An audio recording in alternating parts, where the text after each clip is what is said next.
Bienvenue dans le Financier, votre rendez-vous économique sur Africa 24. Voici les titres que nous développerons dans cette édition. L'élan du commerce sur Internet est bel et bien en marche alors que l'e-commerce semble être un enjeu d'avenir pour le continent africain. État des lieux d'un secteur en pleine expansion en dépit des obstacles et des doutes qui émaillent son avancée. Focus sur les recettes des services douaniers guinéens en 2014. Les chiffres enregistrés procurent une bouffée d'oxygène pour les finances du pays, notamment en prenant en compte les fermetures de frontières dues au virus Ebola. Et en fin d'édition, nous ferons le point sur les marchés boursiers du continent.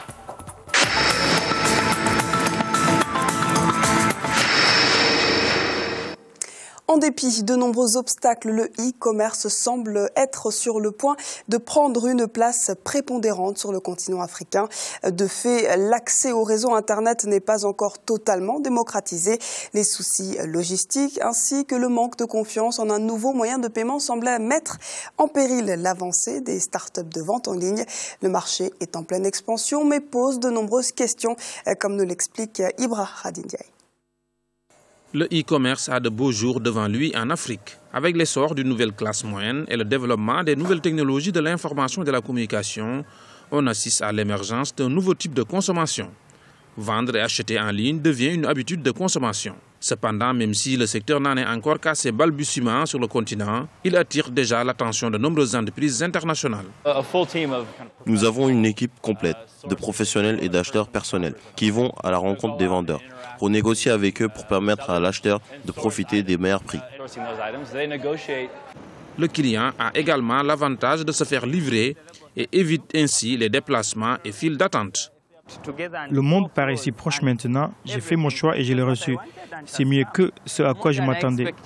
Le commerce en ligne connaît certaines difficultés, notamment la méfiance des populations ainsi que la faible connexion de certains pays au réseau Internet. À ces deux obstacles s'ajoute le faible niveau d'initiation à l'outil informatique et pas seulement. Le commerce en ligne se développe très rapidement dans toute l'Afrique, mais sur une base très faible. Et dans certains pays, cette base s'avère particulièrement faible. Alors quand on voit des pourcentages de forte croissance, cela ne signifie pas vraiment beaucoup en termes de dollars par exemple. Plus le détaillant est petit, plus importante est la difficulté qu'ils ont à tirer parti du commerce électronique, parce qu'ils doivent contourner les problèmes d'infrastructure qui sont encore plus complexes pour eux que les gros acteurs. Mais lorsqu'ils arrivent avec des solutions créatives et innovantes qui fonctionnent et qu'ils commencent à se développer très rapidement, c'est très attrayant pour les gros acteurs qui cherchent des moyens de se développer dans un marché qui ne laisse pas une grande marge de croissance. Donc en acquérant les plus petits acteurs ou en rachetant ceux qui arrivent à faire de la croissance et en leur donnant accès à l'innovation ou à une approche créative suivie par tous. La contribution d'Internet au produit intérieur brut du continent africain s'est élevée à 1,1% en 2013. Mais ce pourcentage pourrait atteindre 10% ou 300 milliards de dollars d'ici 2025. L'Afrique du Sud fait figure de pionnière dans le commerce en ligne au niveau continental. En Égypte, le groupe bancaire commercial International Bank a obtenu l'accord des autorités de régulation du marché financier local pour procéder à son augmentation de capital et le porter de 9,2 milliards de livres égyptiennes à 11,2 milliards de livres égyptiennes. L'opération devra s'effectuer par incorporation des réserves et distribution d'actions gratuites d'un montant global de 2,3 milliards de livres égyptiennes. Commercial International Bank jouit d'une marge confortable pour procéder à une telle redistribution. Le prêteur a terminé l'année 2014 sur une hausse de 23,5% de son bénéfice net qui a atteint 3,7 milliards de livres égyptiennes. En Guinée, 4 626 milliards de francs guinéens mobilisés par les services douaniers en 2014. Une performance inattendue dans un contexte économique difficile. Cette annonce va permettre au pays de relancer son économie fragilisée par les impacts de l'épidémie d'Ebola. Reportage de notre correspondant à Conakry, Mohamed Lamine Solano. 62 millions de dollars américains recouvrés par les services douaniers guinéens en 2014. Un exploit réussi pendant que plusieurs frontières, par exemple, ont été fermées du fait d'Ebola. Les recettes douanières se sont accrues ces 4 dernières années grâce à un système de gestion transparent avec obligation de résultats pour les soldats de l'économie. Il ne faut pas aller chercher loin les performances de 2014, la cause des performances de 2014. En 2013, nous avons réalisé 4 100 milliards de recettes, avec un manque à gagner dû au régime d'exonération légale de 1 900 milliards sur le même volume d'importation. Et en 2014, nous avons réalisé 4 700 milliards avec un manque à gagner dû à ce même régime d'exonération de 1 500 milliards. Donc vous comprendrez qu'il y a une parfaite maîtrise des exonérations. L'assainissement des cahiers de charges qui a conduit à ramener certains produits au régime de droit commun a aussi contribué à atteindre ces résultats.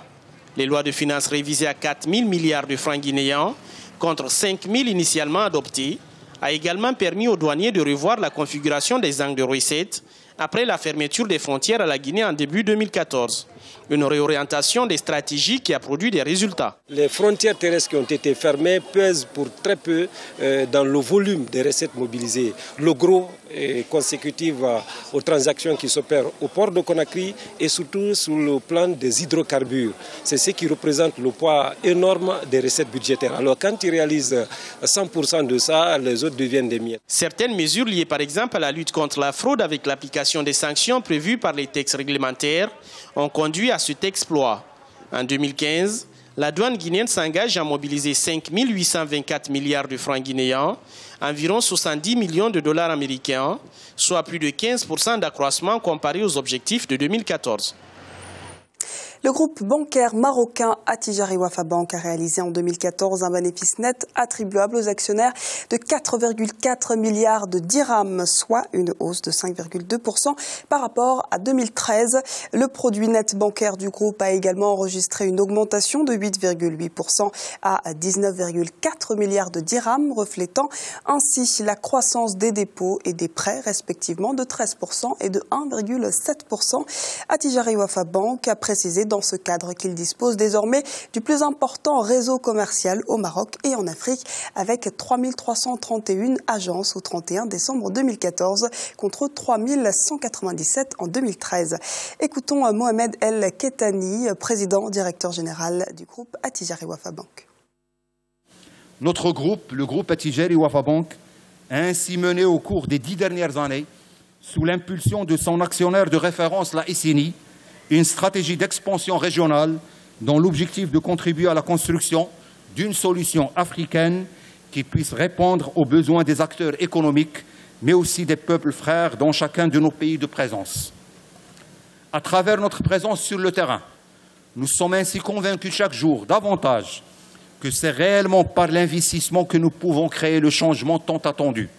Investir dans le développement de réseaux de proximité pour une meilleure bancarisation des populations, investir aux côtés de nos clients pour la réalisation de leurs projets, investir dans le capital humain pour l'émergence d'une jeunesse africaine confiante dans ses capacités, entreprenante, émancipée, tournée vers l'avenir et le progrès.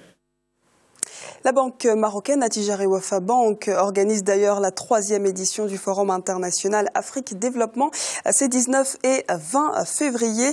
Au menu de cette rencontre consacrée aux relations économiques africaines, plusieurs rencontres d'affaires entre décideurs et investisseurs économiques africains. Le forum est également l'occasion de présenter les grands projets de développement économique nationaux de la Côte d'Ivoire, du Gabon ou encore du Sénégal.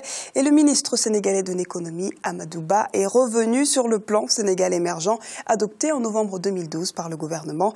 Un plan où l'intégration sous-régionale est essentielle. Écoutez-le. En fait, dans le plan Sénégal émergent, ce que nous voulons, c'est au lieu d'avoir, disons, 2 moteurs de croissance traditionnels, parce que ce qui caractérise un peu les pays africains de l'UEMOA, tout comme de la CEDEAO, c'est d'avoir 2 ou 3 moteurs de croissance, pas plus. Mais aujourd'hui, à travers tous les plans que nous avons, que ce soit le plan du Sénégal, le plan de la Côte d'Ivoire ou du Mali, c'est d'avoir plusieurs moteurs de croissance. Au Sénégal, nous, aujourd'hui, nous voulons avoir 6 moteurs de croissance. Mais ces 6 moteurs de croissance ne peuvent continuer de générer de la croissance que lorsque nous sera de manière plus effective dans l'intégration. Il est à présent l'heure de faire le point sur les marchés boursiers africains. Et en Afrique australe et dans l'océan Indien, à la mi-journée, l'indice all-share de Johannesburg était en baisse de 0,31%. Indice au vert pour celui de Nairobi avec une augmentation de 0,73%. La bourse de Maurice gagne 0,40% et l'indice de Gaborone est en hausse de 0,30%. Du côté de l'Afrique centrale et de l'Ouest, l'indice nigérian est à la hausse de 2,55%, mais la BRVM d'Abidjan enregistre une baisse de 0,29%. La bourse du Ghana, de son côté, est en hausse de 0,13%. En Afrique du Nord, enfin, l'indice tunisien a enregistré une baisse de 0,35%. L'indice égyptien perd également 1,62%. Et la bourse de Casablanca est en baisse de 0,26%.